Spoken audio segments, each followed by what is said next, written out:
Give a group of people two options: sit alone in an empty room for 15 minutes with absolutely nothing to do, or press a button that delivers a real, mildly painful electric shock.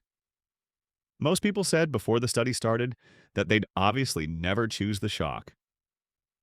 Then researchers actually ran the experiment, and a huge share of participants started shocking themselves rather than sit with their own thoughts. Some did it more than once. One man shocked himself 190 times. That result wasn't a fluke, and it tells you something genuinely uncomfortable about how your brain is wired. This came from a study published in the journal Science in 2014, led by psychologist Timothy Wilson at the University of Virginia. Across 11 separate experiments, Wilson's team kept finding the same pattern. People consistently rated unstructured empty time as one of the worst experiences they could imagine, worse than they predicted, worse than many of them rated the shock itself when asked afterward. This wasn't a fringe result from one weird sample. Men and women, students and community adults, the effect showed up almost everywhere the team looked. So why would a brain choose real physical pain over simply doing nothing? The leading explanation isn't that people are secretly masochistic. It's that human attention evolved to run, not idle. Neuroscientists studying what's called the default mode network have found that even when you're technically doing nothing, your brain doesn't go quiet. It shifts into a different, highly active mode, one that tends to drift toward rumination, regret, and unresolved worry. Boredom isn't actually an empty state. It's your mind left alone with exactly the material it least wants to process, running on a loop with no off switch. This explains a pattern that shows up far outside a lab in Virginia. Nobody had to teach you to reach for your phone during a silence. You never got trained to feel restless the moment a line at the store has no visual stimulation left to give you. From the outside, phone checking looks like distraction. Mechanically, the Wilson data suggests something closer to negative reinforcement.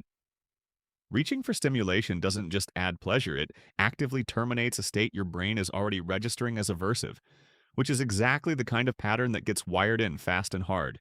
There's a second layer to this, and it comes from research on what's sometimes called the pain of thinking.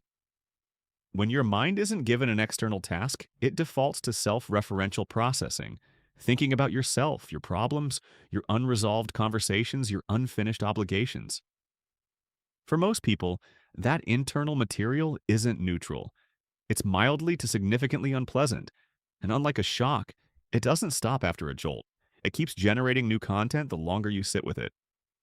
Compared to a 15-minute stretch of your own worst-case thinking on repeat, a shock that ends in half a second can genuinely start to look like the better deal. Here's where it gets more useful than just unsettling. Wilson's later work and studies that followed it found the effect isn't fixed.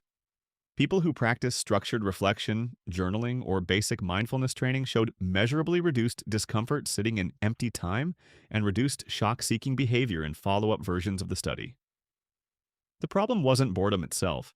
It was an untrained mind meeting unstructured time with no practice handling what surfaces. Give that same mind a small amount of practice, sitting with its own thoughts on purpose, and the aversion measurably drops. This reframes something most people treat as a personal failing.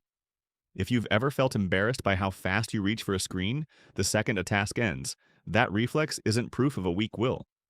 It's a documented, replicated feature of an unstructured brain, meeting unstructured time, the same feature Wilson's participants demonstrated by choosing actual pain over 15 minutes with themselves. The actual fix isn't punishing yourself into more willpower. It's treating the discomfort of empty time the way you'd treat any other trainable skill, in small, deliberate doses.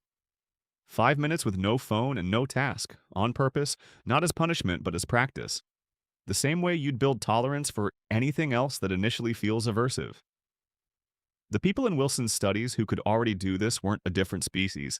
They'd simply logged more hours facing the exact discomfort everyone else was flinching from. You were never uniquely bad at being alone with your thoughts. You were just never handed the 15 minutes of practice that would have made it stop feeling like something worth avoiding at almost any cost.